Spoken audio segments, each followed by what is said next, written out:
আসসালামু আলাইকুম, আমার নাজনীন ব্লগে স্বাগতম।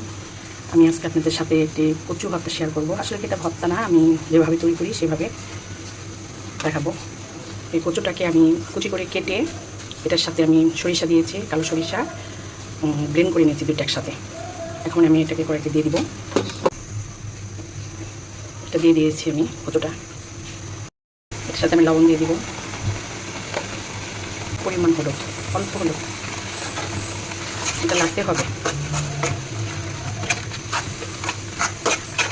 না হলে নিচে। এটার সাথে এটার মজাই আলাদা, মানে খাবার মজাটা হচ্ছে ইলিশ মাছ দিয়ে। ইলিশ মাছের মাথা কাটা যেটা থাকে সেটা দিয়ে আমি লেজার ছোটো করে কেটে নিয়েছি, আর মাথাটা এটাতে দিয়ে দিব।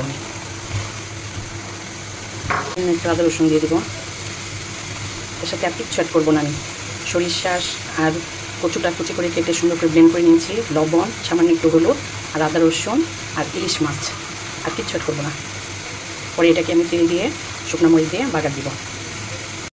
আমি সামান্য পেঁয়াজ দিয়ে দিব, কাঁচা পেঁয়াজ একটু দিব, কারণ কাঁচা পেঁয়াজটা মুখে লাগলে একটু ভালো লাগে। পরে আমি আরেকটু পেঁয়াজ যখন তেল দিয়ে বাগার দিব, শুকনো মরিচ তেল রসুন দিয়ে, তখন আমি পেঁয়াজটা আবার একটু ভাজা ভাজা করে দিয়ে দিব। তোগুলো কাঁচামরিচ দিয়ে দিলাম, এটা ঝাল ঝাল খেতে ভালো লাগবে, কিন্তু শুকনো মরিচ গুঁড়া দিব না, এটার ভিতরে শুকনো মরিচ যাবে না। এখন পানিটা শুকিয়ে গেছে, কচুটাকে সুন্দর করে পানিটা শুকিয়ে নিতে হবে। এখন বাগার দিব। আমি কয়েকটা শুকনো মরিচ দিয়ে দিয়েছি, পেঁয়াজ দিয়ে দিব,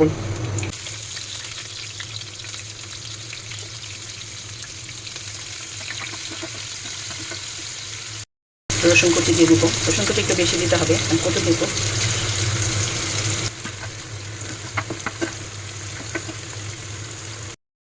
এখন আমি কচুটা এটার ভিতরে দিয়ে দিব।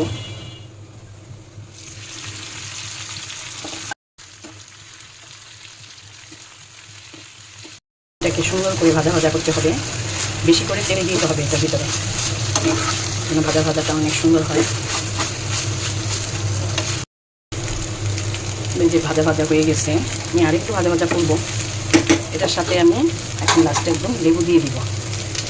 এটা লেবু দিলে অনেক টেস্ট লাগে, খেতে অনেক মজা। আপনারা বানিয়ে খাবেন, কেমন হয়েছে আমাকে কমেন্ট করে বলবেন।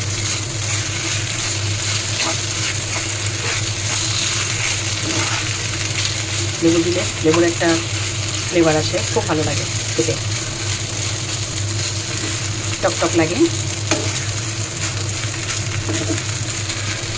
কচুর সাথে লেবুটা দিতে যায়। আমার কচু ভাজি রেডি হয়ে গেছে, একদম ভাজা ভাজা।